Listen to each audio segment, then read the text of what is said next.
Elliot's in the loft, not any loft. Elliot's loft. And not just Elliot, Mark Elliott. That's who I happen to be, the host of When Black Men Talk. And thank you for giving us an opportunity to listen to us. Now, I like that. I was looking at some of the stats from time to time. I just check some of the stats that's going on, and sometimes it really amazed me to think that we're heard in over 440 cities in 32 countries. Wow, that's a lot. I think we're heard in places that maybe I couldn't speak their language, but I don't have a problem with that. So I appreciate you listening, and we continue to grow. Basically, when Black Men Talk, it's provocative talk, a provocative conversation.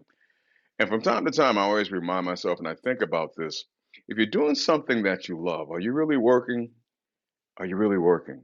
And when you're doing things that you love, you don't even care if you're getting paid. It's just the joy and the happiness that it brings you. And I enjoy and I love doing this. So I'm doing my love. Hopefully you're doing yours as well. We had a young lady on a few episodes ago, and her and I really got into talking about different things up from the ashes. And we started to, see some things where we might start to collaborate on different things. I'm happy about that. But she decided to come back and she spoke of it in that episode that she was married not one, not two, but three times. And she's willing to open up and share about that. And before I even really bring her in, I want to commend her because that's not easy to do. A lot of times things happen to us in life and we run and we go high, we get into Cancun, we pull the covers over our head. We don't want to talk about it. And happening when that happens, a lot of times we become bitter, we become angry, disgruntled. And that comes out in different ways in our lives, in our daily lives. But she's much bolder and stronger than that, and she's going to come on and share some things that took place throughout those three marriages. I commend her once again. I'm talking about remarkable Renee Ambush. How are you? Hey there. Good morning to you. Wow, good to have you back. Well, I'm glad to be back. I really am. Yeah. Well, through your marriages, we're going to take a look at marriage in general hmm because marriage is something that, we all kind of grew up thinking about. Some participated, some chose not to. hmm But from the beginning, marriage should not be entered lightly. We all Absolutely. heard that. We know that that should not be the case. But I believe this conversation is going to bring us in depth into marriage, and Yes. that's what I like. That's what I like right there. We'll see the good, we'll see the bad, and if we hmm can learn something and gain better knowledge, what's better than that? Absolutely. So I appreciate again that you're taking a step to allow us to do such. Now let's hmm go back before your first marriage, remarkable Renee. And what was your, if you go back from now your first marriage, how old were you when you first got married the first time? When I first got married, I was 20, I was 26 or 27. So not 26, I was 26. I first got married at 26. Yep. Okay. Now, going back to that age of 26, believe it or not, I got married at the same age. Oh, Did you, wow. yeah, did you have an understanding, if you think about it back then, did you think you have a full understanding what marriage really is encompass? Absolutely not. Of course not. Right? I thought it was like television, right? And the sad part about it is we watch television marriages and we forget that things happen during the commercials. Okay. Oh, Yeah, we ain't see the commercials. So no, I had absolutely no clue what marriage was about at all. I just knew that I'd had a baby at 17. I had found my relationship and accepted Christ as my personal savior. I was in the church, and all the young ladies around my age that I kind of was hanging with, they were all getting married, and I wanted to get married. Plus, I was the only one that had a child out of wedlock. So, I wanted to have my husband, my 2.5 children, the white picket fence, and maybe a little dog or so. Not a cat. Don't like cats. But I was just like, yeah, I want to do that too. Oh, Lord, have mercy. Mm. Yeah, yeah. that was my thought. I think that's the road for a lot of us in a sense because we're raised to religiously, find Mhm. someone, become one. And for the most part, no one speaks to, and not saying they should have to, but no one really speaks to what marriage really entails. Yeah, And yeah. we kind of get that glossary look like, once you stand there and the white dress. Once he stands, I call it the monkey suit. He stands there, and everybody stands there, and oh, and everything is. We believe that after that day, it's just all just bliss, and we don't think about the things that are to come. And a lot of times, we're not mentally prepared to Oh my battle gosh. those things. We're just not really ready there. And that happens even at 26, it happens at 36, it happens at 46, 56, 66, Yeah. 76. Age is not really it because a lot of times we're just not mature enough to handle marriage. Well, But the thing, Mark, and I apologize. The thing was, at that age, like you said, not having emotional maturity or intelligence, not having intellectual intelligence or maturity, still really learning myself from the very traumatic past that I had. We talked about that the last show with the whole sexual abuse and identity and things of that nature. So I looked at marriage as, in a sense, defining and affirming who I was as a woman and making me look better and not some scarlet letter having being a teenage mom, right? So I entered this marriage honestly all on the wrong foot anyway. Like literally I was just kind of entering in the world, so I mean into the church scene and everything. And he had pretty much grew up in church. He was the choir director at one point.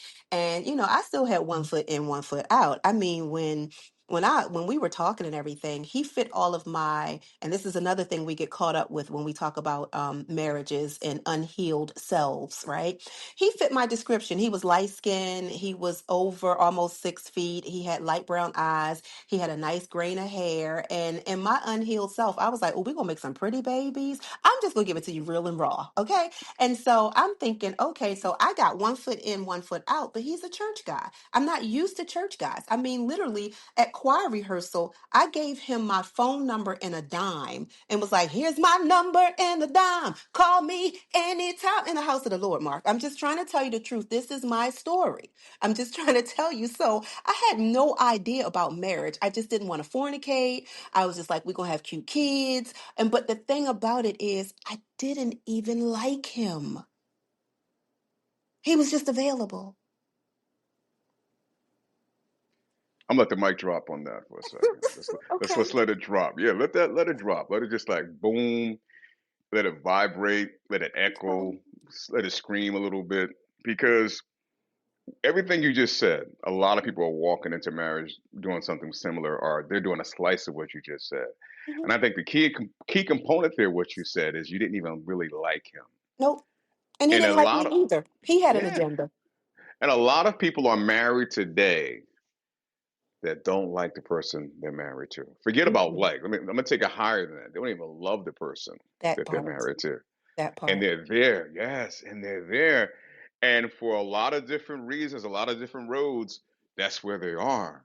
And Hmm. that's what I love about this conversation. It's open, it's honest, and it's pure. And, I want to ask this because this is part of it. Realistically, church sometimes pushes you Mm. into it, and Yes. their intent as well. Their intent as Yes. well, but they don't necessarily help in the preparation. Your At reaction to all. At all. And that is so true because I told you that year, all of my friends, we all got married. I mean, I think it was like a wedding every month. And so it was so many of us getting married that we had a group marriage counseling. Right. And you can't really have group marriage counseling because there are so many individual needs. Right. But we had group counseling. And then, like I said, every month we had a wedding. And I really did. And this is no slight to the church itself, because again, I say for individuals, you have to deal with your own accountability. But in that environment, it is pressuring because like I said, I was 26, I had a child, I'm learning about myself and how God loves me and how he loves marriage I'm now internally pressured to be married because it fits what church people look like. Yeah. that? That, Yeah, yeah. yeah. And a lot of the folks that what church people look like are going home to a miserable marriage. Oh my gosh. No. Mark, we got married August 31st. We had everything short of doves released. I think I had like 11 or 12 bridesmaids, and we had dances, and I mean it was huge. August 31st. By Thanksgiving we were over. It was done. It was done. I had already packed up everything and it was done. Yeah. That's where sometimes I personally believe the wedding should be more downplayed, but Yes. the wedding turns into a fantasy that, for the most part, women have carried throughout their entire lifetime. Of that one day has to be perfect. It has to be this. My family, my friends are going to be. They're all going to be dressed. We're going, this and that. They go through all that process, but that doesn't really mean anything once you say I do. And a Mark, lot, and a lot of time, that's the highly focus it of what brings is. us to that point. Mark, I stood in front of a congregation, a huge church of people, and the pastor who married us knew that this was not to be. And I'm going to tell you how shallow I was. That's why I just thank God for growth. He looked at me and said, now in the midst of the vows, and said, "You know, you don't have to do this, right?" I looked out at the congregation and I looked at myself and I said, I've lost weight for this. I grew my hair for this. I look real cute. Let's do it. Yeah. Now you see why I call it remarkable Renee. See why I call it remarkable Renee. Let's go back to let's go back. Let's go to, because you made it clear you really didn't like him, No. and I want to focus on that a little bit because, like I said earlier, a lot of people we're making those steps, we're making this grand step with people that we really don't even care for, Mm-hmm. and a lot of things you spoke of had nothing to do with him. Mm-mm. So I'll give you this question. I guess compatibility, his character, things about him, realistically, what a wife should be looking for, or potential wife of becoming a wife should be looking for in a man. It seemed like none of those things were on your radar screen. At all, because I didn't even know them. I didn't even know to look for them. All I knew was that he was different from all the other guys that I had dated in the world. And I knew that he was in church. I knew that he was the choir director. So these things, and like I said, the appearance of churchy and what church looks like, this was like, oh, okay, so then this must be the person. In fact, I said, I thought this, and I think many people probably are thinking this as well. So I'm going to drop this one. I thought God will make me love him. I will grow to love him. That's not what, Woo! yes, yes, yes. That's what I thought. That's what I thought. And this might hit some people, and we can still go into it a little bit. But after we got married, honestly, the honeymoon was horrible. So the best thing that he gave me from this marriage was the ability to learn and know myself and my son. I actually got pregnant. But when it was time to divorce, I had been crying out to God. I'm like, God, what do I do? What do I do? I don't even like him. I'm like, God, make me love him. And, this might touch a few people, but I heard in my spirit, God said, what I put together, let no man put asunder. I never joined you. You connected. I have nothing to do with this.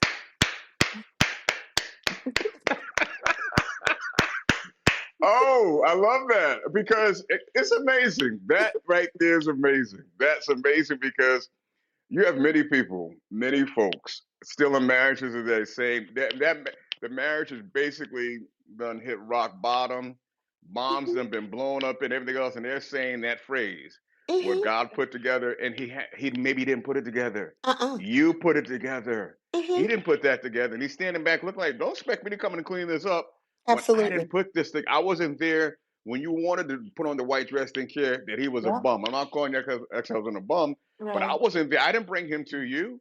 Yep. In reality, I hear God saying, I gave you enough discernment to understand that this is not your husband. Nope. So if you didn't use the tools that I gave you, don't come looking to me to come fix it for you at this point. Absolutely. And yes, and we all find ourselves in situations that such when we choose to do things out of him, and Yep. we assume that he's there when he wasn't there, but we expect him to come in and fix it. And it's interesting because when you think about marriage in general, I'm sure they say this to an extent during the vows. It's been a long time since I heard mine, so I can't say exactly. But it should be someone to love and cherish for the rest of your life. And if we think about that for a moment, just give that a thought in a sense, Hmm. Hmm. in a sense, someone to love and cherish Mm. for the rest of your life. So from this day forward, let's say the wedding is on a Saturday morning. So by that Saturday afternoon, you're committed to love this person regardless what Mm. takes place and to Mm. cherish for the rest of your life. That's how Hmm. strong commitment of marriage really is. It is. And we don't step into it thinking that. We just don't. And And Mark, a I have lot, to say this please do. for guests who attend these ceremonies.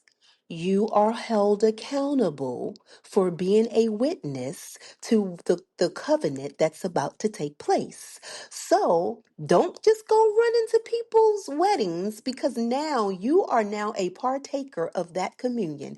And it is your responsibility as well to keep it the way that God would have it. Because I'm telling you right now, that's something we don't talk about either. We want to run to these marriages, but when we witness in this covenant, and we seeing it fall apart and we not helping or praying or interceding or asking God the wisdom that this, that, and I don't run to everybody's wedding. I thank you for the invite, but I'm not running to everybody's wedding. Why do you think they do run to everybody's wedding? Because it's the thing. It's about the wedding and not about the marriage. And everybody likes a good party. Hello. Hello. See, I was going to say that. It's the party. It's the dressing up. It's what's going Yes. after. It's the wedding. I see the little Yes. girl walking down holding the ring. He's little boy Yes. walking down. They dress nice. What the blink that got to do with a freaking marriage? I mean, Absolutely. realistically. And we don't Absolutely. even, here's another segment I want to just drop in there. Marriage has become a big business. It was never meant to Yes. be. Think about it. It's a Yes. huge, huge business among itself. And one thing we don't think about in society, they play off your emotions to make Yep. money. Yep. That's what society does. It Yep. finds your emotion. What are you emotionally attached to? And we will capitalize in America to make money off of. Let's go Absolutely. back. Let's go back to the gentleman that you married because you basically stated, a religious bro, but Mm. you call him a parasite, Carol called him a Pharisee. I a was married Pharisee. to a Pharisee. You can't do this, can't do that. Are you fasting? Did you just breathe? Is it's the third day on a Sunday, on the next day for next to the Jesus day? You can't. And I'm just like, you know what? Hush. He took all the TVs out the house. He made me only listen to Christian music. He started throwing away my clothes or told me I couldn't wear certain things, this, that, and other. I was like, no, this legalism got to go. I'm like, we are not going to do that. I'm like, literally, he would almost, well, he if you were that person to allow him, I would probably turn from Christ if I had listened to all the, I mean, this everything was so structured, rigid, and rules. But eh, this get ready to hit you again, Mark. I love your platform. So with a past of sexual abuse, I didn't realize I could still be sexually abused in my marriage. This legalistic man who everything was about the word, but it was only the word to fit him, he would literally physically, have sex with me while I lay there and cried. And he was like, well, the word says that your body belongs to me. Now, you know my history. You know what happened to me. And these are the things, and this is how, but he said that my body belonged to him. So I had to do that. And literally, he would do what he wanted to do, finish, go to work. And I would be there crying, just laying there the whole time, non responsive or anything. And I'm just like, wow. So this, and again, when we talked about this and kind of like understanding what marriage is and kind of the church being pressured in that, because I was just new to the word and to God. I really took that at first, like, yes, my body belongs to him because that's what the word says. Not realizing this man was abusing me. Hmm. When did you realize he was abusing you? When I understood that if I knew nothing else, and even in my fantasy or romanticizing about what marriage was, I knew I wasn't always supposed to feel like that. I knew that I wasn't always supposed to be crying. I knew that it was something else to this, and it was more to me. So I'm like, I'm not going to keep on settling for this. I'm not. Hmm. And when it took me out of character, that, and this is funny, y'all, but I would literally, I'm not a person who consumes alcohol. I would stop at the bar before going home to get a cooler just in case I felt like he was going to touch me. And that was taking me out of who I am. And I'm like, I think that's kind of like something I want people to hear. If any relationship is taking you outside of your normal character or causing you to do things that are devastating, detrimental, or not positive for the production of your life, it's the wrong relationship. It could be in a friendship, marriage, whatever. That's the wrong relationship. So, if I remember correctly, the marriage wasn't long term. No. It was how many months? August to Thanksgiving. August and Thanksgiving. It's smart of you to realize, within those months, let's say four, may not be exact, but it's smart enough for you to realize within those 4 months, this is not the life or the marriage you want to have for the rest of your life. Because a lot of times we do put ourselves in that situation and we're afraid to move out of it. One, because we're going to think that we failed. Two, Mm-hmm. we wonder what they're going to say about us. Three, we don't really want to disappoint God. Well, you wasn't asking God when you step into it. At this point now, you're hearing Mm-hmm. what your ministers and everybody's saying. Stay there, da da da da da da. And you find yourself 20 years later in a situations that have never brought you joy or happiness, and you don't understand why. Mm-hmm. So that is smart of you in a short period of time to realize, no, this is not what marriage is supposed to be. The things that I'm facing, it's not right. And realistically, he didn't sound like he was prepared to be a husband at all. Well, he didn't even want You to be know, a husband. He just married me because he had a baby out of wedlock too that he was trying to get custody of, and he felt like I provided him a stable environment for him to then go after and try to take that child from the mother, who wasn't a bad mother. But what's so ironic about it was that as soon as he and I divorced, he tried to do the same thing using the same court papers to take my child from me. Whew, we would probably have to either go into that, or that's another show too. But yep, he yeah. tried to take mine from me too. The same thing. Well, let's look at this for a second. And we put the brakes on sometimes, and sometimes we cruise at a low speed. But Okay. putting the brakes on, okay, some of this that he was, and Hmm. we heard, what you brought to how you thought about getting married. But some of this, I'm always, surprised by this because some of this, what you saw, what he was with the mother prior or the woman that prior to you, did you think in your head he was going to be totally different for you? But the thing about it is, when you have a Pharisee and you have someone who has mastered manipulation, I didn't know this until we got married. The only thing I knew, and this is real because you got to be, again, holding yourself accountable. I don't put the accountability on someone else because we get to make choices, even if they're uninformed. So I didn't even know this until we got married. He literally said, "Now I can get my daughter." I'm looking at him like, wait, what? So I never even knew this, right? But what I did know is that he had challenges with being a little bit faithful, right? But again, the same God I thought that I created in my head that was going to make me love him was the same God that was going to make him not want to be with other people.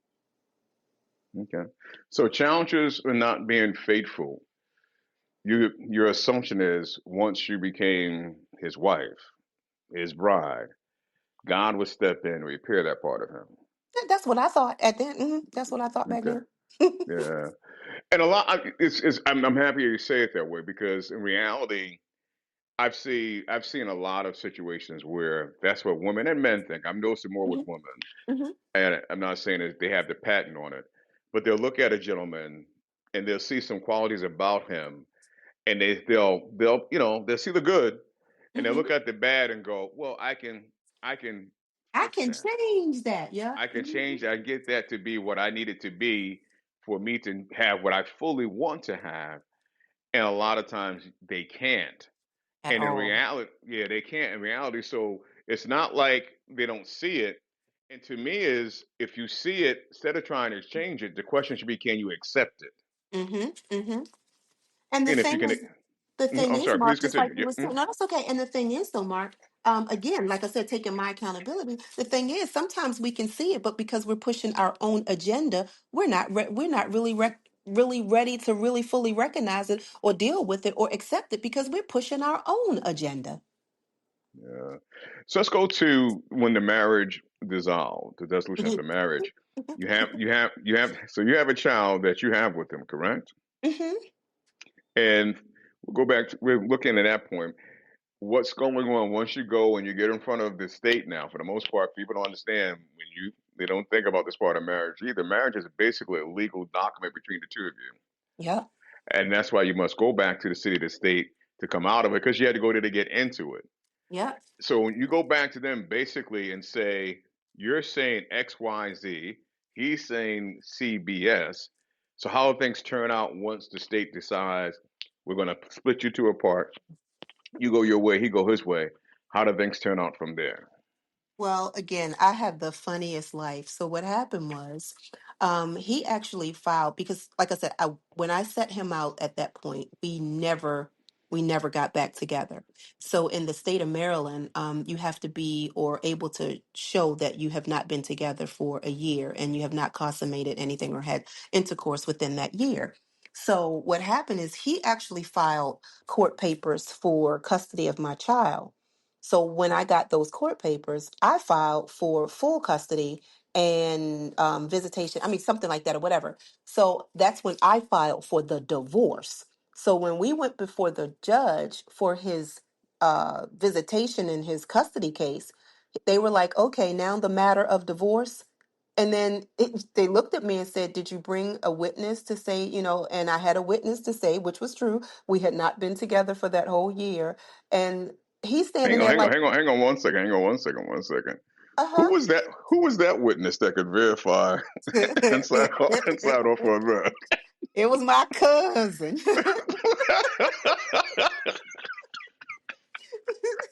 Oh, okay, My cousin.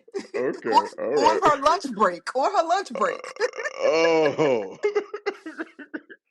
So the oh, judge okay. is like, the matter for and he looked, and so the judge could see like his face, and he was surprised. He goes, "Wait, are you aware of this?" And he's like, "No." And then he goes, "Well, we'll adjourn until after lunch." We came back after lunch and had the hearing, and we were divorced. Okay. So he ended up, and with the divorce, he ended up with joint custody of the child.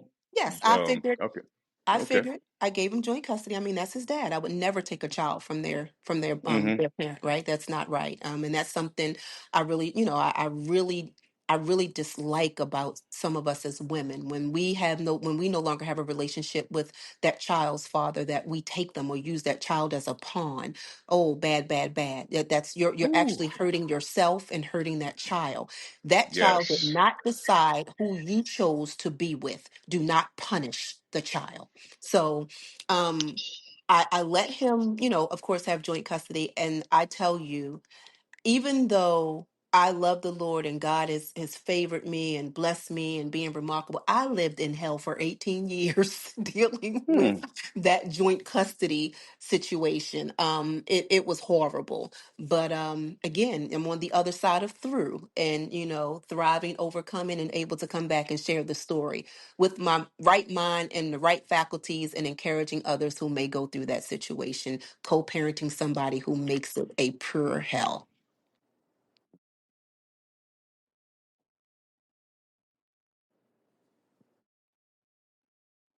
You said, how did he fare? He's in therapy now. Okay. Yeah. So again, it was really like and again, this is I always say this because I don't defame anyone's character. I give you an account of factual and truthful informations of my experience. So this was a man, like I said, who was a Pharisee. So he was about legalism in the church. And he actually lived in a church. So having that shared joint custody, I would have to take my son to the church, and it's a lot, Mark, but I would take him to the church where the pastor was molesting him and several other boys. He was found guilty and served time in prison.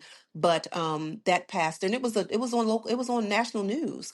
But so I would stop my son from going, right? Because he would be crying and upset and scared and everything. So at the end of the day, because you made this, you said it's a contract that the state gives. So because it's a state or ordinance or whatever, the state dictated that court order that they gave me. So whenever I wouldn't let him have his weekends and he would take me to court, I would be found contempt in court. And to the point where the judge, when I came back, said, if you come back one more time, we're going to give custody to him. And because I knew what was going on at the church at that time now, I'm like, I've got to find a better way. So one of the things or reasons his son is now faring out in therapy is because he's got to deal with what happened, how it happened, who allowed it to happen, but even having challenges with me because him not being so small, not realizing, but he says, you didn't protect me. Yeah, yeah. That's a tough one. So when you say Okay. this is not to be entered into lightly, Mark, that's serious. This ain't just let's get together and let's get married. It's a lot. Yeah, it accomplishes a lot. It really does. And then again, when you bring a children or not children, or let's say children, you Mm-hmm. bring children into um, a marriage that doesn't have the solid foundation Yes. that wasn't put together by God, Mm. and him and her are battling on different levels and have things going where they can't really, in reality, be to the child what the child needs, the Mm. support to grow, to love, to cherish, to honor, and raise that child in a way that can go forth in the world and be productive and be whole. Yeah. Yeah. So when we think of marriage as a whole, we should always think about everything that comes with it, the Mm-hmm. responsibility, the obligation, what's going on, the fruit that's going to be bared from this marriage. Yes. Those are the things we start just really be focusing on instead of just looking at what I'm going to wear, how he looks, how she looks, the way she's built, what I'm going to come home to. All those things are such superficial. When you really start to focus in on marriage, those things aren't important, but we treat them like they are. Yeah. And that's part of the reason why most marriages end in divorce. They Yeah. just do because we are walking into it lightly. We have no idea what we're walking into. We're being sold that it's something that it's not. You Mm. know, we're dressing up and when we're playing the role. We're looking at celebrities do it and thinking that's what I should be doing. No, screw what they're doing. Mm-hmm. Learn what you should be doing. Yep. So yeah, it makes sense from that perspective. So Absolutely. you were you once that marriage was behind you and the divorce took place, how long was it before you entered into the second marriage? 3 years. 3 years. Okay. So, what was remarkable Renee doing in those 3 years prior to the second marriage?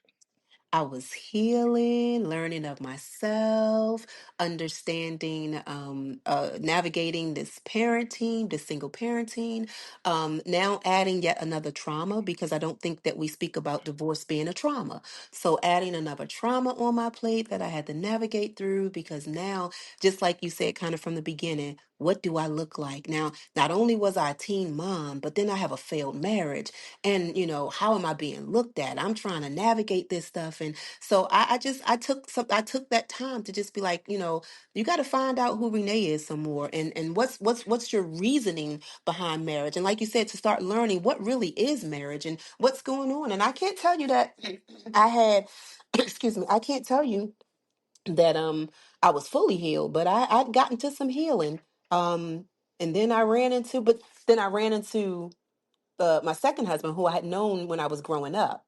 And I had been in prayer about, okay, God, show me who my husband is, and I need to know and lead me to him. And I mean, I just got to be 100% real as well, because somebody out here is struggling with this. I'm like, listen, God, I wasn't married and I was out there. I had a baby and everything, of course. I'm like, then I was married and that was, trauma. I'm like, and okay, God, I've been celibate for a while now.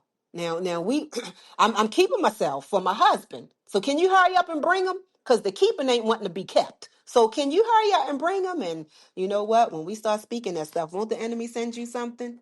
So Hmm. right coming down the street, 6'4.5" and all that stuff. And the sad part about it is he was coming down the street, but he had just got released from jail after doing 10 years.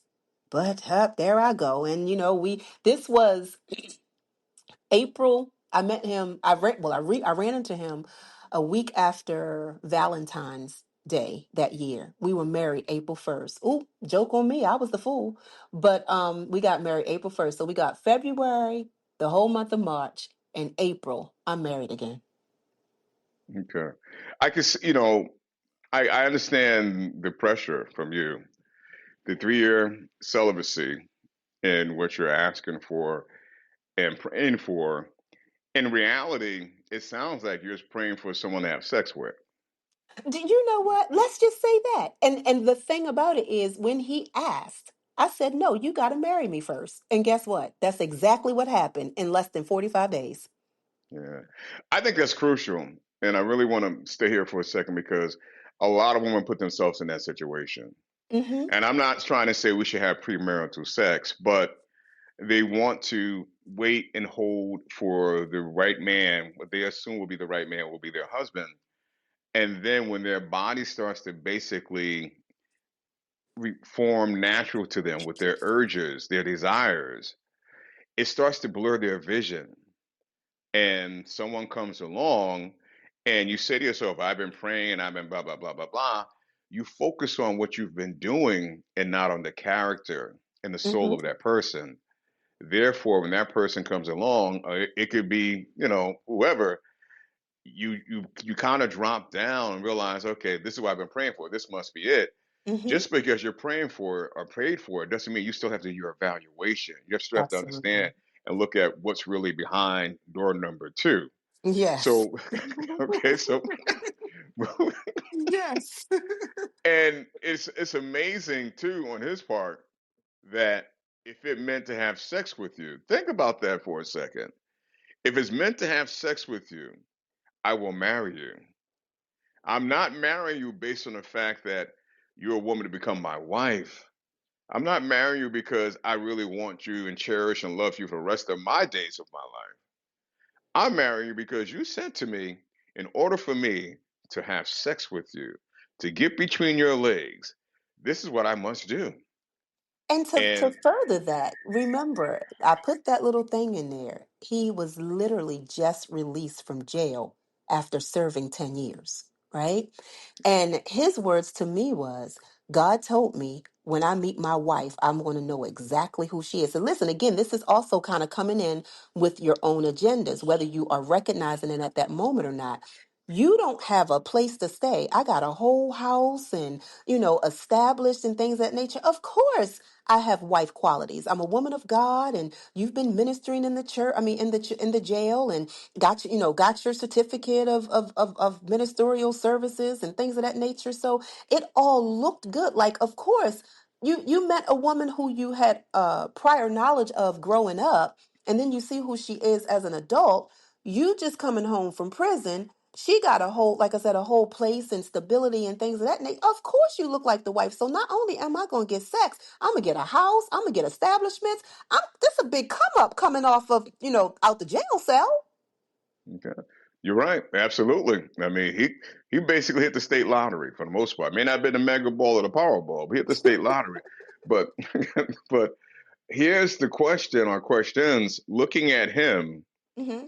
and then coming out of jail 10 years and yada whenever we go on, where wasn't the stop sign that this is not who the man God is sending you? Well, so here again, my stories be having stories. So I was dating a guy that I grew up with in jail, right? So we broke up, and he's still my friend to this day. He told me that the guy I was dating in jail before marrying this guy told me, I stopped, I took you off my visiting list because it was no need for you to serve a sentence for a crime I did. I cared that much about you. I had to release you. So in that area, I was still look these places of lonely, not having anyone, single mom, failed marriage, divorce, prior sexual abuse, navigating being a parent that I never did. Oh, this guy looks he it's this is just going to be awesome. So again, I told you healing but not healed. So I'm at a place where it's like, okay, this person, he's a minister too. I've known him familiar. Want to drop that for a minute because sometimes we connect to what's familiar. And so it blurs, like you said, any stop signs because they're familiar. He was someone I grew up with. Again, somebody I had some kind of knowledge of, felt some kind of safety with. And so all those other things were taking place. And I didn't even see the signs at all. But guess what? I really wasn't looking for him. Hmm. You spoke of, prior to the gentleman that you married, you were dating someone else in love. I mean, not in love, in jail. Hmm. And I mean, that's interesting among itself. And I like how you laid things out there because what I heard the not heal, I heard that, but I Hmm. heard the brokenness, the low self esteem, Hmm. to think that you're not worthy of Yeah. yourself to put yourself in the eyesight of someone that's not behind bars. That's Mark, someone that's basically can find you and see you beyond your hurt for who you are and the beautiful woman that you are inside and out. And that's something that to me is truly amazing because that laid the foundation for the second husband, in my it did. opinion. It And laid the and foundation. you said something amazing because I was a performer in Baltimore as well, like doing stage plays and stuff. And I remember that there was a gentleman who was a producer and director of a play that I was a part of. And he was a doctor. He's a doctor. He may still be a doctor, but he's a doctor at Johns Hopkins. And we were at his house, and he asked me to go upstairs to get the things off of his printer, the scripts. And I went upstairs and I'm looking up his stairway, and he has all of his accolades on his wall, his certificates, his degrees, all of these things. And I looked at those degrees and I said, wow, why wouldn't I be with a person like this? And again, I'm on my journey, I'm on my healing journey. I know God at this time. And what I heard within me is exactly what you said, because you don't think you deserve anything like this.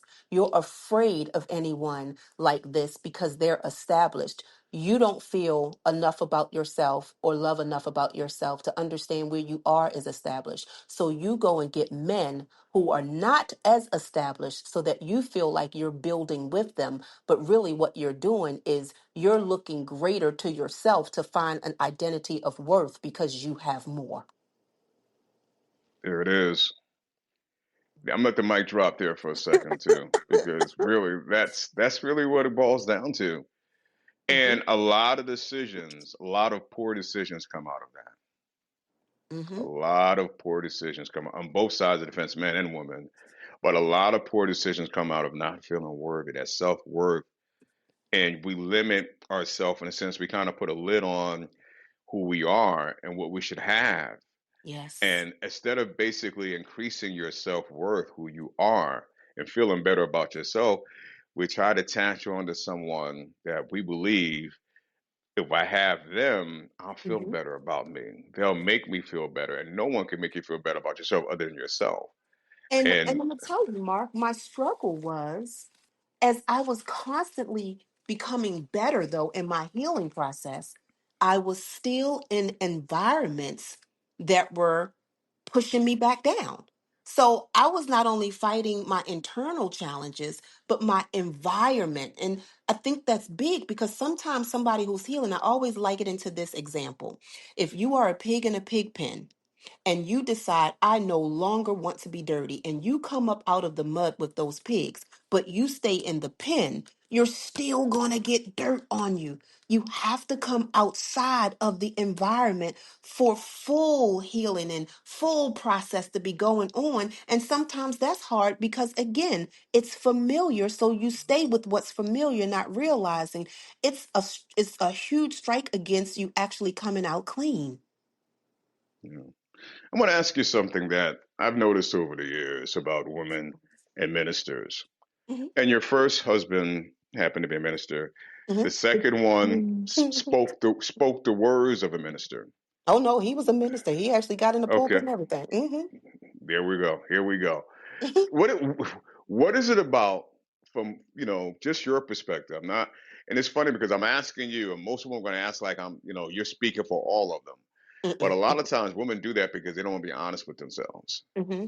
So, but there's something about, and I'm gonna say this is more so. I can't speak for it other than outside what I've seen in my race for black women. Black women have a special place in their heart for black ministers. Hmm. He could be a sex molester, a womanizer, a drunk, smash the cars on the weekend. But if that man can find a way to speak words out of the Bible, Hmm. they think he's better than the average man walking down the street. Why is that? Well, I'm gonna say this first of all because it is power in the word. It's more power in the relationship, but there's power in the word. So when you have the ability being charismatic with such a powerful tool, it draws us. Then I want to take it back a little bit more, like you said, just talking about a melanated woman. Going back to our generational history, when we were on the fields and the farms, what was one of the things that was used poorly to control us? The word. So when we have a melanated man speaking that powerful word, we're drawn to it. It seems like it just overrides every character flaw because he must know God. And one of the most powerful things we need to do is know him for ourselves. So we will Hello. stop pedestaling other people and men and things of that nature and pouring all of our stuff into someone when we have the same ability, the same access to the same God. Let the mic drop again. Let it drop. Let it drop. Just let it hit. And this time the mic has splattered into about 3,000 pieces Yeah. because you're so right there. And the interesting thing about it is that they'll look at him because he's speaking the word, then realize they can speak the same word themselves. But Yeah. here's another part about that I want to say. And this is just to me as simple as ABC. Don't you? This is what I don't think they understand is that not only as the minister himself, but the evil spirit has realized that's how I can reach you and control you. Yep. Yep. If I bring you someone, basically, and he's saying Psalms this, Leviticus Hmm. that, blah, blah, blah, blah, blah. He knows your guard is going to drop. He knows your excitement of your mind will open. He knows that your mind will start to fantasize, create things that's not even possible with this individual, and you're hooked. And then 4 or 5 years later, you're sitting around with tears coming down your face and wondering, how did I get here? Hmm. And I'm not saying this to be mean. I'm just saying this in general. Even when I look at your situation, if the first one was a deceiver Hmm. and he spoke the word, why, when the second one comes basically out of the same playbook, it's not like they went back and got a new playbook. How is it that it's not seen like, you know what? I'm not falling for this the second time. Hmm. Hmm. But see, How? I think Mhm. personally for me was because the first one I had no attachment or attraction to. So even though he was the Pharisee, it was just like, I can separate that for a little bit easily because I'm really not connected or attached to you. I told you I didn't even like you. But this second one, and this is what I believe, like you said, in the spirit, because we wrestle not against flesh and blood. What happened was the enemy was like, well, wait a minute, that one didn't get her. Let me send her something she likes. So we can be a little bit more blind because again, this guy I grew up with. I knew I used to like him when I was little. Oh, he was the cutest thing because he was older than me. And I was like his little girlfriend when I was growing up. So now you're going to send me that same package in a sense, but you're going to wrap it a little different. And you're going to bring, like I said, I can't say this enough. You're going to bring some familiarity to me. And I'm going to feast off of that because the other guy I didn't know.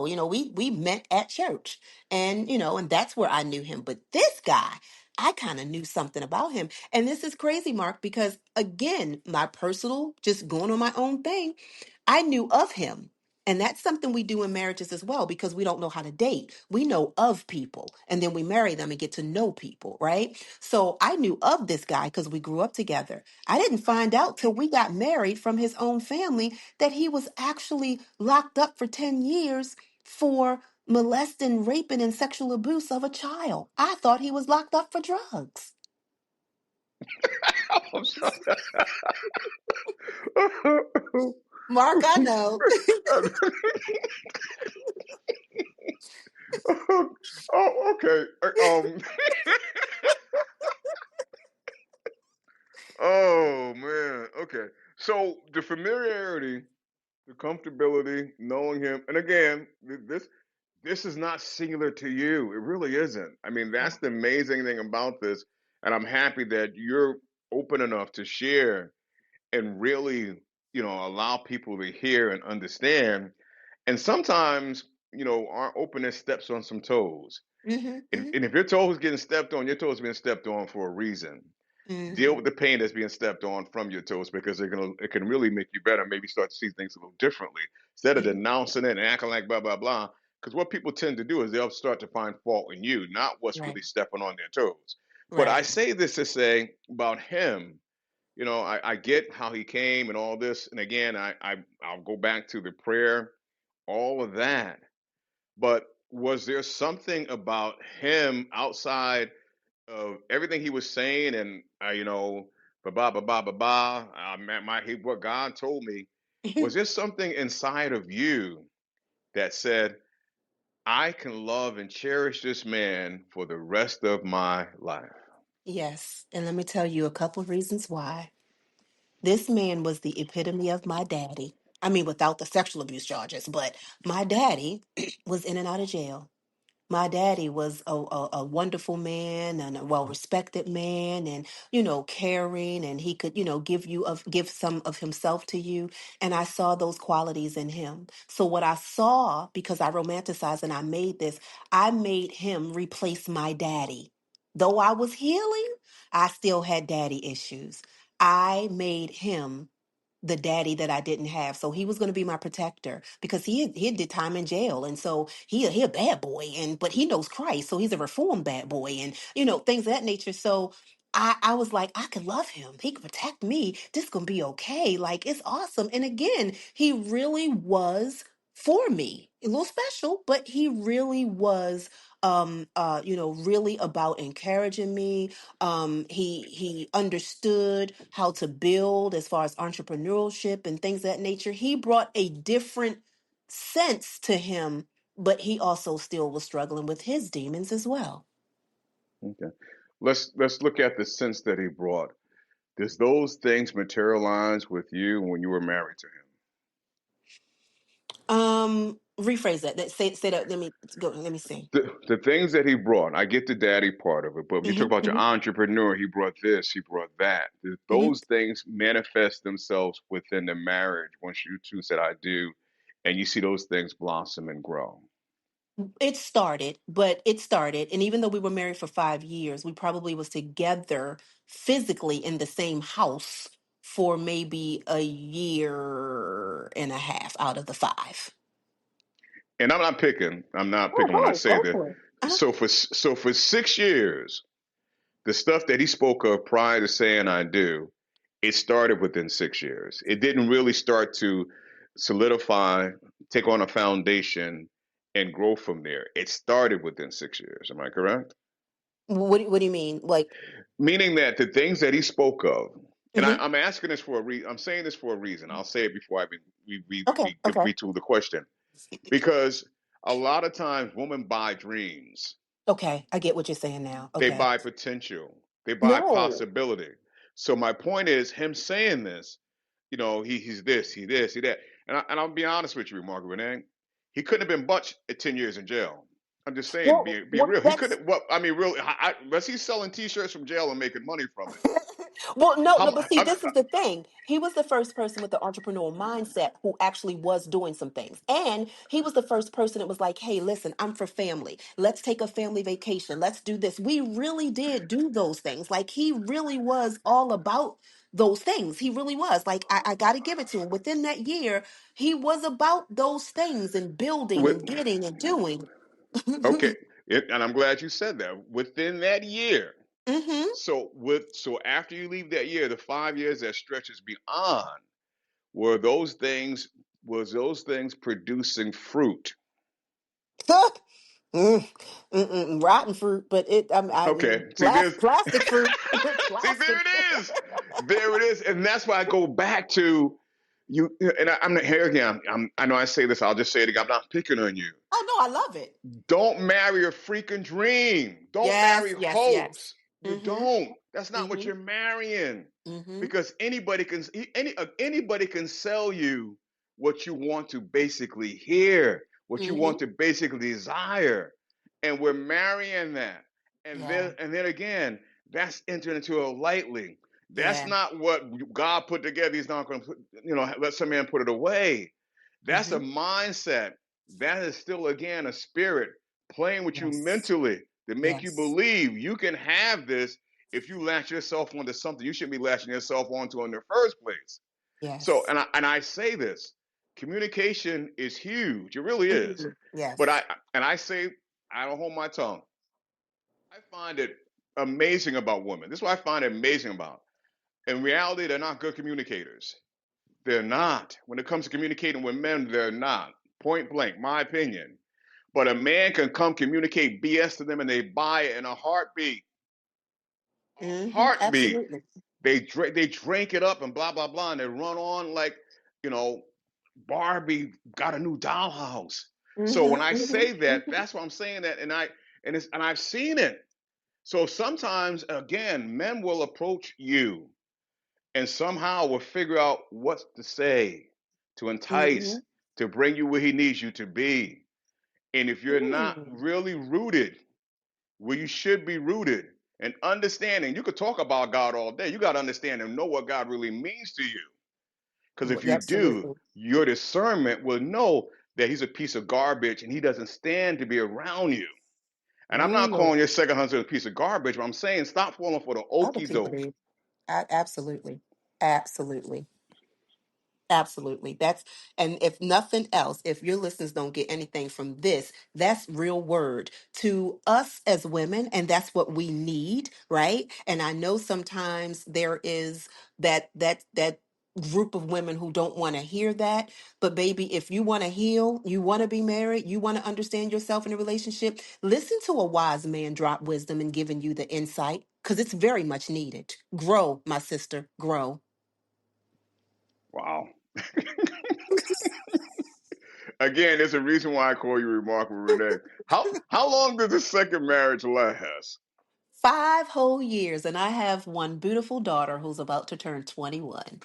Okay, beautiful. Now I'm gonna have to ask this too, remarkable, because when did you find out that he was in jail for totally different than what you believe he was in jail for? I would say about 6 to 8 months into that first year, though, or almost about that year, his family, we had a family gathering, and they pulled me to the side and was like, do you know what he was locked up for? And me, right. I'm just going, and all excited because I knew that he had sold drugs, and that was kind of a little exciting to me. I'm like, yeah, I was like, I understand. They said, really? And you still married him? And I'm going, wait a minute now. I know a lot of drug dealers. Wait a minute. They just asked the question I was going to ask. So because when you found this out about what he really was in jail for, were there any thoughts in your mind? I should move away from this gentleman. That's when a whole light switch came on. Because remember, before this gentleman, I've got 2 children.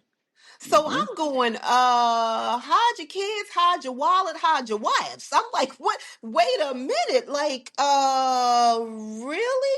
Now I need more of this story. And again, this is what we were talking about a little earlier as well. Not knowing how to date, which we didn't date because it was only about a month before we got married, but being able to know how to ask the right questions, understand the seasons of dating, understanding, really how to delve into knowing, and you're not really going to know a person until you maybe live with them or whatever, but really getting a good handle on who this individual is. Certain questions that you really do have to have talking to these people. And here I went into this not knowing that. So when I had the talk with him, he goes, well, yeah, that's part of the story, but sir, we are whole married. I think, like I said, it was almost coming up on a year. Had I not had this conversation with your family, would you have divulged this information? Because this changes the game. And I did. It was like, wait, that hit again, not talking. It wasn't his situation. It was mine. That hit was another wind knocked out of my sail to go, you need to look at you, girl. You really need to understand some stuff and do some more soul searching and deal with who you are because that was not the wisest decision. So you have got to check yourself. Go look in the mirror and start talking to who you see. That woman in the mirror, who you see, start talking to her because there's still a lot of stuff that needs to be dealt with. And that was one of my light bulbs, like I said, that started going, okay, I don't really know about like if this is going to continue. And as much as, like you said, those little things that I had not been introduced to, and that things that I wanted, like the family trips and the family gatherings and the family this, that, and that, because I always wanted family. I'm like, I can't let that override what is reality and what's going on. Okay, step back and start looking at this from a different angle. So from that point, that was 1 year in, and my assumption or my belief is marriage lasts another 4 years, 4 or 5 years. So if it didn't cause the the dissolution at that point. What over the 4 years brought you to say, I no longer want to be part of this union? Well, one of the things, and I just kind of want to put this in there again, my journey in walking with Christ was a little different. It was a little deeper. And there's always lessons, there's always reasons. Nothing is to go to waste, which brings me to why I have a different perspective on marriage and understanding what love is now. This man, after a year, regressed back to his substance abuse and alcohol addiction. So he was literally back out into the streets. And I mean, literally back out into the streets. Um, and I would have to go and get. I'm preaching sermons around Baltimore, and people are coming to me after the sermon talking about, "Oh, you such and such white. You know he messed with such and such and such." And I would cry and go, "God, why am I looking like this fool? I'm out here preaching your word. I'm teaching. I'm talking to women, and my husband's out here in the literal street, high, messing with women, and it's that and other." And that's when I understood and I studied the book of Hosea and how what real love is, and how I would go and get this man from out of gutters, bring him back home, clean him up, get him sober, get him together for him to leave me again. And I'm going, God, what are you showing me? He's showing me what love is. Right? Because we've got all these tickly, tingly, fancy things about love. But when a person has to, not has to, but when you choose, because it's willfully too, it's willingly, I understood the depths of love go so beyond the feelings that you have to make that conscious, willful choice to love, even if somebody is unable to give it back. It gives you another level of what a characteristic of Christ is. And the crazy thing about this is he was the one that gave me the divorce decree. And I would say from that one, understanding what love is, understanding more about myself, growing, healing. The other two best things he gave me was divorce papers and my daughter. Okay. Now, you're saying, am I hearing this correctly? Did you love him when you first married him? I liked him a lot. I didn't So I would, understand what love was. I liked him a okay. lot. So Mhm. I would take that to be a no. Let's No, make that's a that no. no. That's a no. Okay, That's a no. that's a no. Okay. That's a no. Okay. I mean, how can you love someone in 30 days? No, I'm with you. I mean, it's possible in some countries, but let me just No, say this. not in So Baltimore. now, at what point throughout this 6 year time of knowing him, you felt you were in love with him? I think after, I'm going to say within that year, honestly, like I said, because we were doing stuff, we were growing. I was knowing him. He was showing me more, even though he didn't tell me why he was in jail. But I'm just like, oh, this person is opening up to me. And I kind of feel safe with him to open up more too. And we're doing things. And I'm like, oh my gosh. And again, I thought, I'm like, oh, this must be love, right? All right. And then then when God was showing me what love was, and I know this might sound difficult and seem difficult, but God was showing me what real love is, but void of having to love Him. He was letting me go through what was going on, but it wasn't necessarily because I was so much in love with Him. I was just learning and being taught what love really is. I buy that. I buy that. I'm happy that again, I can't really say this enough that you're taking this time to really share what you're sharing because some of the things you said aren't easy to go back and really revisit and speak on. Yeah. And with that question, that's why I wanted to really ask that one specifically, because to me, there had to be something in your heart to hear what he was doing and to go get him, clean him up, and allow him to go back again. Some people initially look at it and go, she's crazy. She's Mm-hmm. crazy.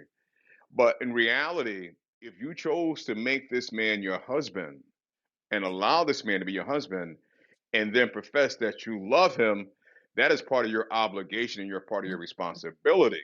Mm-hmm. And sometimes love will make you look crazy and do crazy things. Yes. So if you ain't really ready to do those things and be about it, then shut your mouth when it comes to love. Say the Mm-hmm. word like. Just say that. Let's Yeah. move on to the third Rico Suave. I don't hear this word often, but I swear when I was a child, I heard this word. I didn't really know what it meant. I used to hear this. You hear old church ladies say this, like, whoremonger, whoremonger, whoremonger. I'm Yes. like, he's a Ooh, whoremonger. Lord. A Oof. whoremonger. And, you know, a whoremonger church musician. Oh, okay. So before we move on to number three, after number two, how long was it the time between two and three? Okay.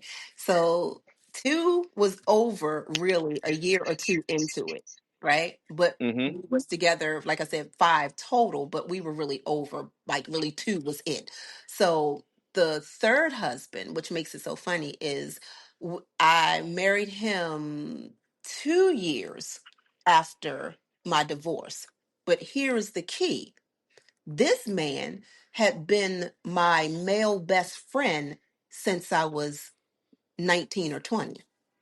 Let me just take a time out right here 1 second, Renee. I'm sorry. I just want to take a time out. Take a time out. Now, this is going on in what town in Maryland? Listen I'm here. just asking. I don't know what town this is. Because this just a small little town of people that you grew up with, or is this a big town that this is taking place? Because I think you see where I'm going with this because and here again I love this for because this happens over and over again.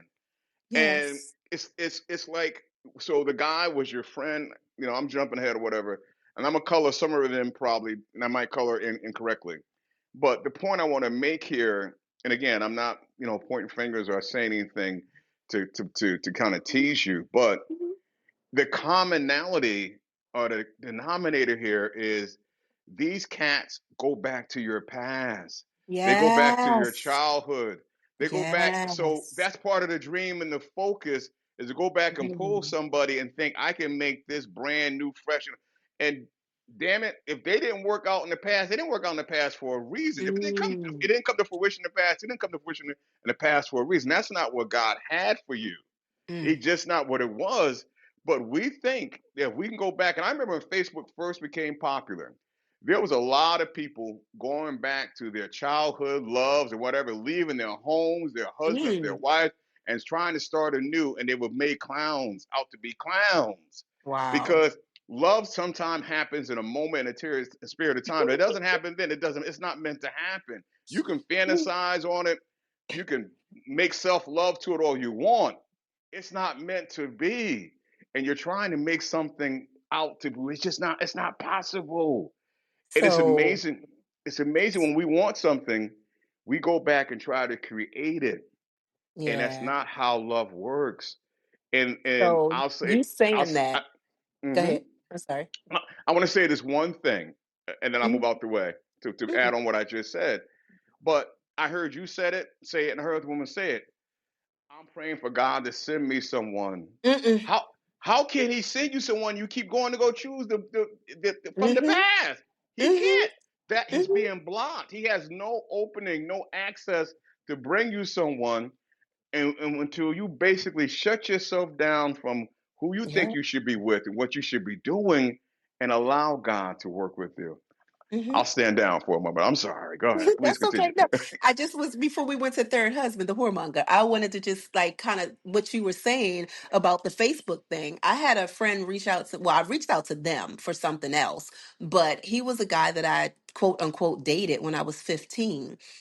So we're talking 40 years ago, and he's like, "I'm so glad you hit me up. I just got divorced, and it, baby." We were 15. I'm a whole nother person at 40. Like we don't don't try that. But again, like you said, kind of reliving or trying to rekindle something that was 40 years ago because you had some feelings and it was something back then. No, don't let Facebook get you in trouble. And I had to tell him several times, I'm not interested in you in that way at all. And it was just like, I think it was like the third time I said it, it must have clicked because he was like, well, okay. I mean, sir, I mean, because he was looking to come book flights to come and visit me and wanted to take me to out the country to, do you have your passport, baby? We could go. I don't like you like that. Like I'm going to be upfront with you. I'm telling you, I'm not interested in you in that way at all. So I'm being a friend and I'm telling you from that, telling you right face up. But anyway, he got upset, but that's neither here nor there. We're going to talk about the third husband. Okay. Okay. So he was someone from the happened to be someone from the past that Yes. after 2 years did you know him? Now, were you two in contact right after divorce or 2 years after divorce the contact started? Mark, you see, it's the story. So I met him when I was 19. And like I said, he was my male friend, right? He was the one I called on for my car, for my house, for my this, for my that. Never anything, sexual or no, I had no interest in him at all like that. He was just my friend, but he was also somebody I could talk to, give me good advice, all of that stuff. Now, Mark, listen here, because, your people's going to be like, wait a minute, what this chick, where'd you find her? So we met because we met in a club, right? And this Uh-huh. was this was BC. This was before Christ. We met in the club. I'm like 19, right? And I was Hmm. out there with my homegirls that I thought was my friends, but that's a whole nother story too, because it's a part of this story. So he was trying to pull up on me that night, but I rejected him and I winded up meeting this other guy. So he started talking to the other girl that I was with. So we all used to hang out together. Me, him, the guy and don't talk about my town. Me, him, the guy I met, and Baltimore, the Baltimore, right? girl. What Baltimore, the Baltimore, Baltimore. yeah. It's gotta be something in the water in that town. I'm here to tell you, man. It's gotta be something in the water in that town. They're pumping something in the water in Baltimore. I'm sorry, please continue. Baltimore. So we all used to hang out. He was dating her, and I had my boyfriend. So we would all hang out. And like I said, so he was my friend. They would always come over my house and everything. I was the one that had my own place at the time and everything.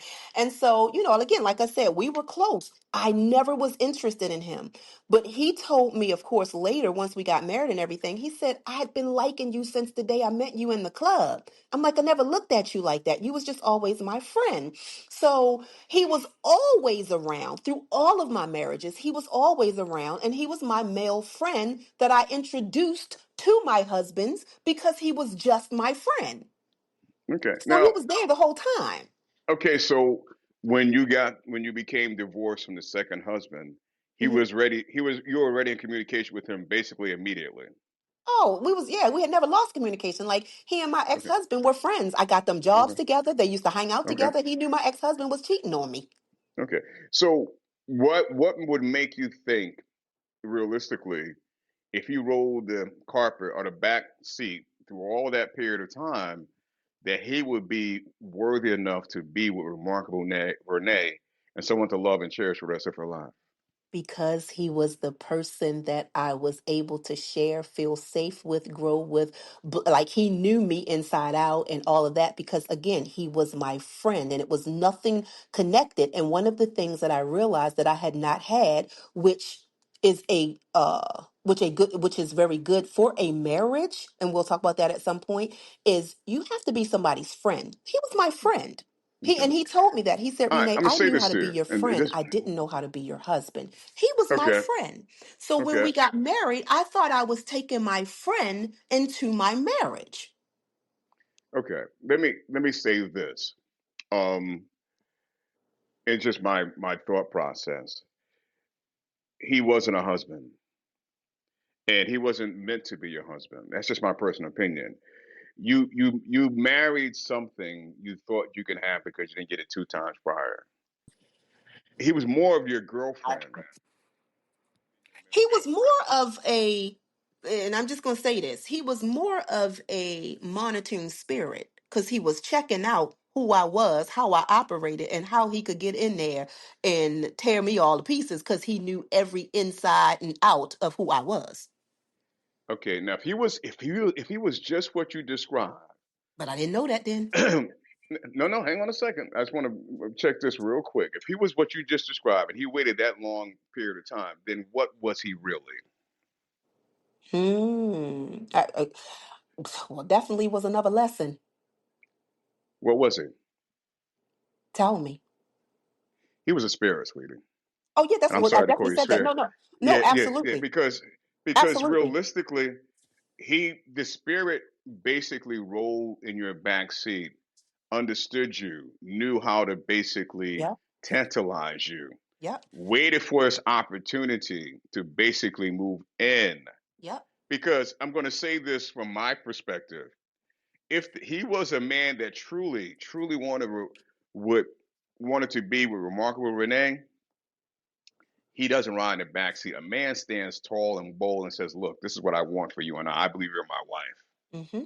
Now you have the option to accept it or not accept it, but he wouldn't have been a coward, in my opinion, Mm-hmm. to ride backseat for years and wait, play the friendship BS role with you. I'm here, put your head on my shoulder, cry when they Mm-hmm. do you wrong. Mm-hmm. If he was that interested years ago, even when you weren't interested, he would have made himself known.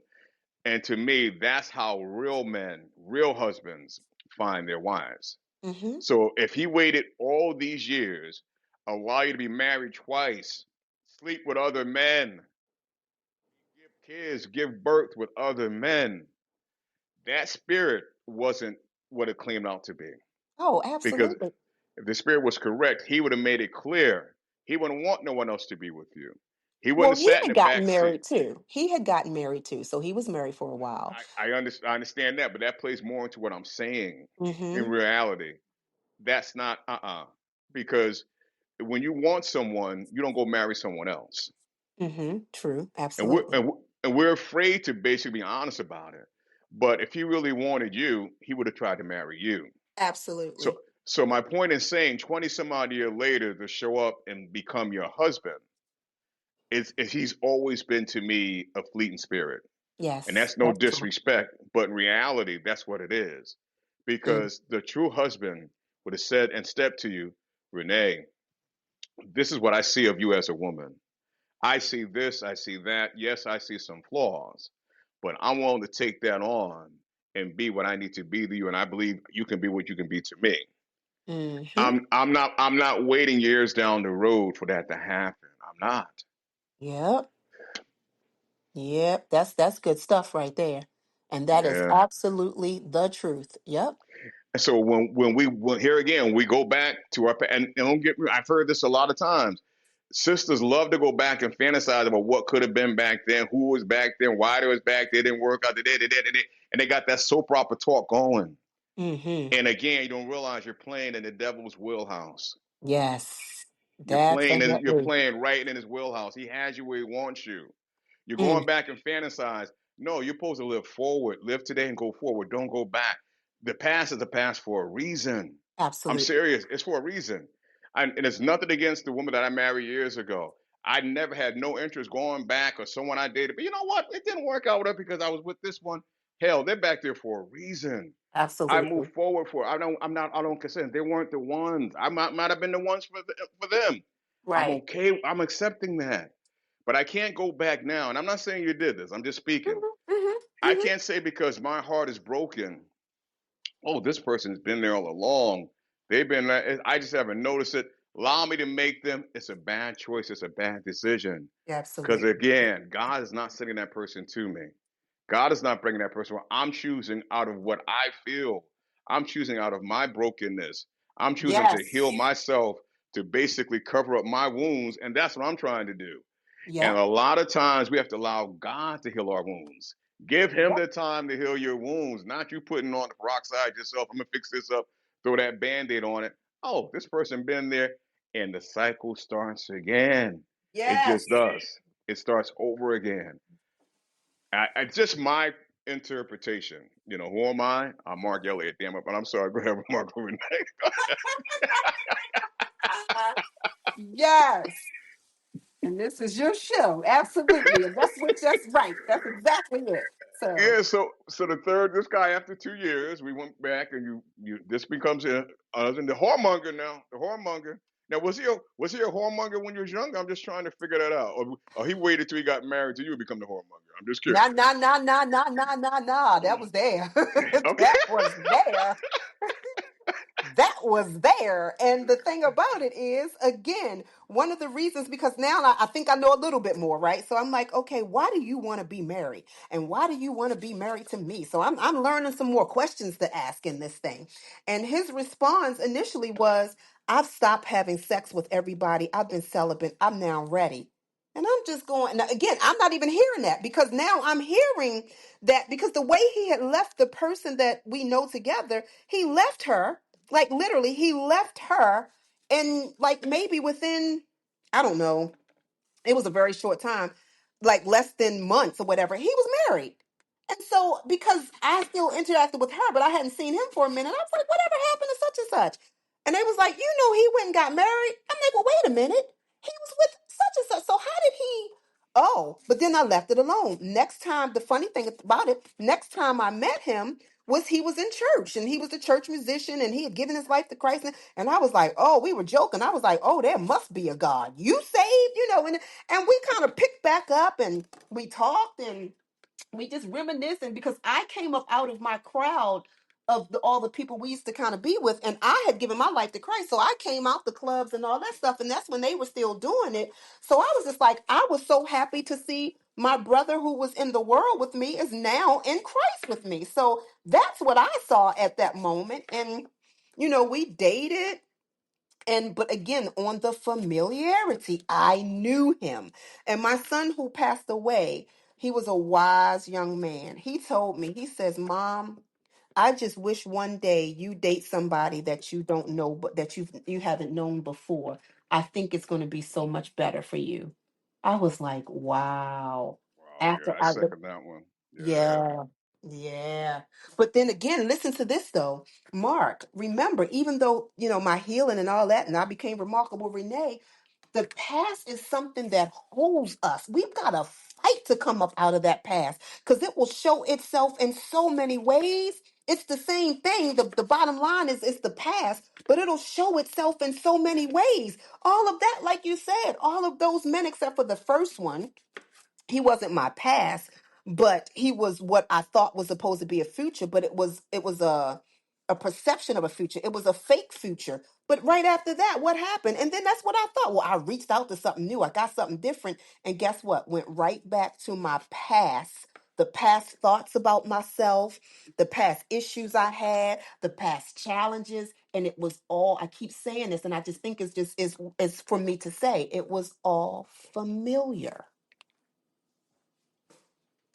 Okay. So Familiar this spirits grabs us. Hmm. okay. Now this cat knew you well. He was there through the first two marriages. Ooh. He took the ride. He was in the back seat. He was always your ride to die, so to speak. So you would think that this is just going to be bliss, Yep. correct? Yep. But I guess it fell short of bliss. It fell a lot short of bliss. It fell a short. What, like you said, I had gotten a spirit. And again, we have to realize when you are married, when you connect with someone in a relationship, whether you're married or not, though, you're now dealing with all of what they dealing with. So one of the things to do when you're dating and stuff is get into their history. And I mean get into their history for real. I get into your medical history and not just what you had, what your grandmother had, what your father had. Was anybody depressed? Bipolar, schizophrenic? Anybody kill anybody? I need to know some shit because I need to know where you came from too, because those generational curses can show up at any time. So I need some back history stuff. I need some real stuff now, right? But I didn't back then. I just, oh, I knew you. And I knew that, and again, romanticizing about the things that I knew about you that was positive and not looking at the reality of the other stuff that exists as well. Okay. So what was the ins and out of the third marriage where you realize this is not, unless that marriage is still going on, I'm not sure. But No, if I it's not, stayed with him for okay, 10 whole, almost 10 years. I stayed with him for 10 years. And all right. again, dealing with, oh, I don't look at how I look. I done had two failed marriages. I've got three kids. I'm a minister. Like, how does this look like? This is, and again, it went back to, am I really worthy of somebody loving me? Like somebody good loving me, like, am I enough? Should I just go ahead and settle for this? This is just what it's familiar. I know him, and he know my past and he know my history. So this, that, and he knew it, but again, used it against me. So it was he used it to do things to me that he knew. And just to kind of go here for a minute, when we went to marriage counseling one time with the psychiatrist, after oh, that's a good. Anyway, the psychiatrist asked him. how do you feel about your wife? He said, I love her. She's amazing. She's an awesome woman. He said, but she treats me like I'm a child.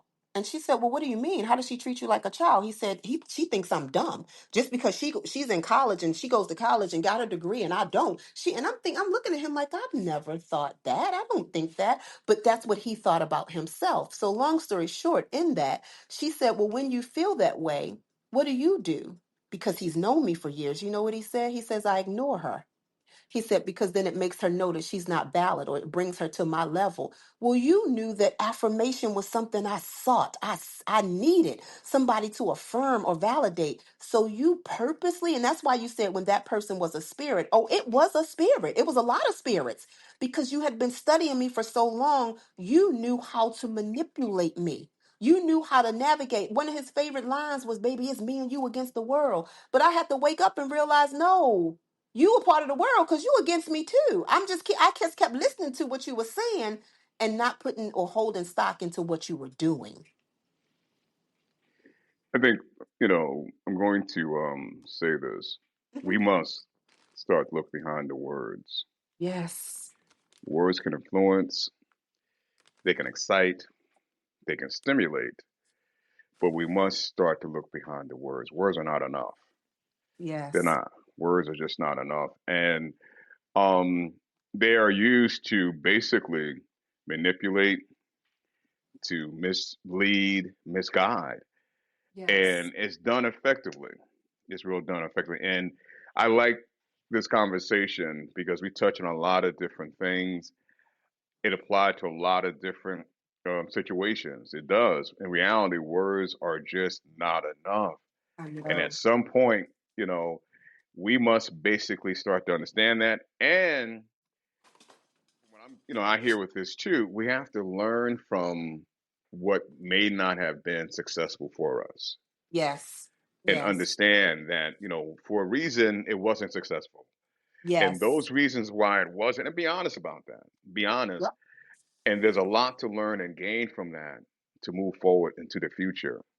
And when we Mm-hmm. don't take the time to really understand that, we basically repeated what we just did, but with Yep. a different person, a different time, and maybe a little different angle.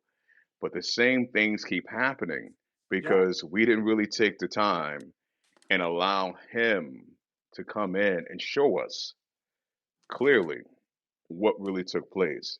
And And one a of the lot of, things, Mark, I'm sorry, one of the no, please. things was this. I was realizing in my, like, having this to a degree, having a form of godliness, I was still looking for someone else to love me and not allowing God to love me. So when I start letting him love me, he showed me how to love me. And it started, like you said, it made changes because it's like, oh, wait, I'm looking for someone else to love me. I literally used to sing that song, looking for love in all the wrong places. I was looking for love. I Hmm. was looking for somebody to love me. And the whole time, God is saying, I'm trying to show you, one, that I love you, and two, how to love yourself. Yeah. Let me ask this though, because you would think, that I would think, I would say you, I would think Hmm. you're well versed and you're a minister Hmm. and and we are aware of the traumas of the things that you went through. But why would someone such as yourself, and you are not singular in this at all. So when I Hmm. ask the question, I ask from that perspective, why are we looking for someone else to love us other than God? Because I'm getting ready to go here with you. You said something real deep. Everything that you just said about me were titles, and those titles begin to formulate into what we believe is our character. And all of those things have you to conduct yourself in a certain way. And sometimes they can also be a mask for you not to deal with the things that you need to deal with because you have these titles and these things. One of the reasons, and again, this is learning yourself. And I told you I'm really transparent. I was I am, or let me go, I was, because now it changed, but I still am. But I was a person who hid behind accomplishments. I did good things. I did awesome things. People just saw the awesomeness about Renee and how she did this and how she did that because that was my my shield or my barrier. I didn't have to deal with me if I was creating awesome movies, if I was singing on platforms, if I was speaking on platforms, if I was doing all this. And just to say that, I got I looked at something on social media that was sent to me yesterday, and this man was talking about how he accomplished so much, and he was doing this and doing that, and he was speaking to guys, and they were being elevated, and he saw everybody doing so much amazing things, yet he was a broken person himself. Because that's when we start putting so much of our everything into our titles and what we do instead of dealing with who we are. Okay. That's how a person can get caught up like that. Okay. But at the pure essence of thinking this, I want a person to love me more than God loved me. Hmm. I'm gonna bring that back to you again because I get the titles, I get those things, but am I hearing? Please tell me if I'm incorrect. When you're looking for someone else to love you and not really creating an avenue for God to love you, Hmm. is that a feeling or a thought process that I am not worthy? Some things I've been through, things I experienced. I don't believe God will love me the way He should love me.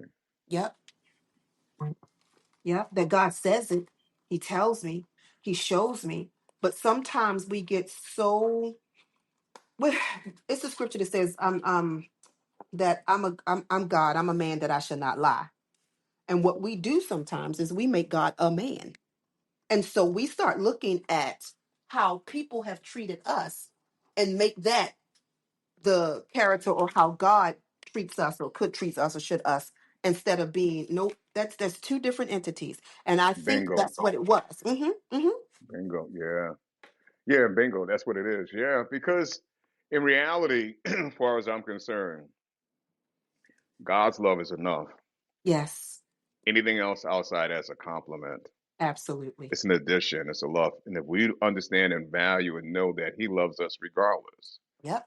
regardless, yeah, I think a lot of our moves and our decision making will be a lot different. Yes, yes, yes, yes.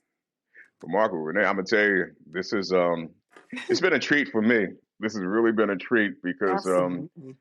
I love the provocative conversations, the talk. I love the realness, the honesty, the openness. Hmm. And those to me are ingredients of a good conversation. It Not to is. dance, not to dance around a subject, not to basically say something but mean something else. That's not communication, as far as I'm concerned. Right. And I value what you bring here. I do. I love that. You're when I say remarkable, I don't, it sounds facetious, but it's not because with all that's happened and things that have transpired, I can honestly say this, and I say this with all sincerity, that part of you is rare. It's Mm, rare. It's a beautiful thing and it's rare. Don't you ever lose that part of you, that openness, that willingness to basically put yourself out front for others to see, yeah. to basically learn from, to be inspired by. Always Yeah. hang on. I know you will, but my thing to you is to say always hang on to that and continue to wear that proudly. I appreciate that. And it was my third husband who used to always tell me, "Yeah, you got that fake book ministry. If you died today or tomorrow, wouldn't nobody know who you was, but you got your little cheerleading squad." And what he didn't know was exactly what you just said. So many people used to always say, "I want to thank you so much for your transparency. It's your stories that help heal me. I don't feel like I'm alone or that I'm crazy or that nobody else deals with something like this." When you're transparent and you're vulnerable, it really is. And it made me, of course, look at, study, and understand that scripture that people are won over by the words of your testimony and by the blood of the Lamb. So it's our stories. But I just want to insert this, it's our stories that also bring forth our stories of healing, where we're thriving and even beyond surviving. Those are the most impactful ones. I'm not saying don't share your story that somebody might even need to know while you're still kind of going through something, but at least share that part of the story that you've already overcome, to give them hope to overcome it as well. So, yep, I definitely am. I don't think that I'm gonna lose that part. I think that's how God just created me. Well, with that said, I'm gonna thank you again for doing what you do, bringing what you brought. Yes. And wow, yeah, we got to find a way to keep this rolling. I Yeah, appreciate it, Remarkable well, Renee. yeah. Well, Mark, listen, just a little hint, hint. We got something coming up. We got some Absolutely. collabs. This has Yeah. birthed this has birthed something great. And I want to say this to you. I want to thank you for even stepping out and allowing me to be on this platform to hear about Renee, to allow me to share stories, because out of it is even a greater purpose. You know, we are now collabing, and people are going to be just blown away with, because we ain't leaving no topics behind, right? No, we're not. We're not going to do that. Trust me. And it's, Nothing. Nothing shall be spared. Mark, thank you so much. Thank you. We'll get together real soon. Yes, absolutely. Folks, thank you for giving us an air. As always, God love you. God loves you, and I do too. Take care of yourself now. Take care.